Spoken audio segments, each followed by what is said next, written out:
Assalamualaikum warahmatullahi wabarakatuh. Perkenalkan, nama saya Leni Oktaviani Boru Sembiring dengan NIM 230111108. Adapun tujuan saya membuat video ini ialah menjawab UTS dari mata kuliah perilaku organisasi. Baik, langsung saja kita kepada soal yang pertama dengan pertanyaan, mengapa pentingnya mempelajari mata kuliah dari perilaku organisasi? Menurut saya pribadi, mempelajari mata kuliah perilaku organisasi sangat penting dilakukan. Hal ini dikarenakan kita sebagai makhluk sosial yang senantiasa hidup berdampingan akan selalu berada dalam suatu kelompok maupun organisasi. Maka dari itu, dengan mempelajari perilaku organisasi dapat membuat kita memahami bagaimana cara menghadapi masalah yang nantinya akan muncul. Mempelajari budaya organisasi juga sangat penting dilakukan bagi pemimpin suatu organisasi.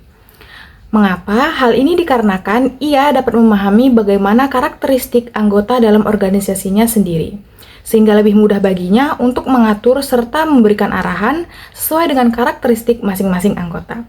Secara keseluruhan, mempelajari mata kuliah perilaku organisasi memberikan manfaat bagi anggota dan pemimpin organisasi tersebut dalam mengatur strategi serta memberikan solusi atas masalah yang dihadapi ke depannya. Lalu, kepada soal yang nomor 2 ialah apa konteks culture shock dalam budaya organisasi? Culture shock dalam konteks budaya organisasi adalah perasaan di mana seseorang mengalami terkejut, bingung, atau tidak nyaman ketika memasuki lingkungan organisasi yang baru, yang di mana budaya serta aturan-aturan di dalamnya sangat berbeda dengan organisasi sebelumnya yang ia jalani.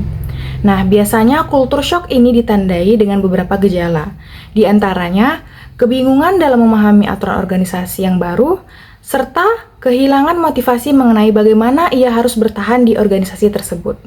Nah, culture shock ini juga dapat kita atasi dengan beberapa hal, yakni belajar dan observasi mengenai bagaimana cara kerja anggota serta organisasi tersebut.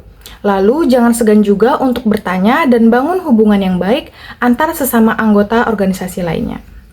Berikutnya soal yang terakhir dengan pertanyaan, bagaimana proses terbentuknya budaya organisasi? Nah, proses terbentuknya budaya organisasi tidak serta-merta terjadi begitu saja secara tiba-tiba. Akan tetapi perlu dilakukan perencanaan atau proses terlebih dahulu, yang dimana dibagi menjadi beberapa tahapan, yaitu tahapan yang pertama ialah filsafat serta fondasi organisasi tersebut. Nah, hal ini menjadi nilai dasar serta sebagai penopang mengenai alasan mengapa organisasi tersebut didirikan dan untuk apa organisasi tersebut diciptakan kepada masyarakat nantinya. Yang kedua, kriteria seleksi, di mana tahap ini ditujukan untuk mencari serta menyaring calon anggota mana yang akan diterima dalam organisasi tersebut, yang sesuai dengan karakteristik serta model yang dibutuhkan oleh organisasi. Yang ketiga ialah manajemen puncak, dilakukan agar mengetahui bagaimana cara penyelesaian masalah yang akan dihadapi oleh organisasi ke depannya. Tahapan 4 yaitu sosialisasi. Tahap ini merupakan tahap pendekatan kepada anggota mengenai struktur organisasi tersebut, serta mengenalkan juga kepada orang luar organisasi mengenai visi misi yang dianut oleh organisasi tersebut. Serta tahapan yang terakhir, yaitu tahapan yang kelima, ialah tahapan akhir, yaitu tahapan terbentuknya budaya organisasi yang dapat berupa ritual, simbol materi, maupun bahasa yang diterapkan dan digunakan selama organisasi tersebut. Baik, hanya itu saja yang dapat saya sampaikan. Lebih dan kurangnya saya mohon maaf. Wassalamualaikum warahmatullahi wabarakatuh.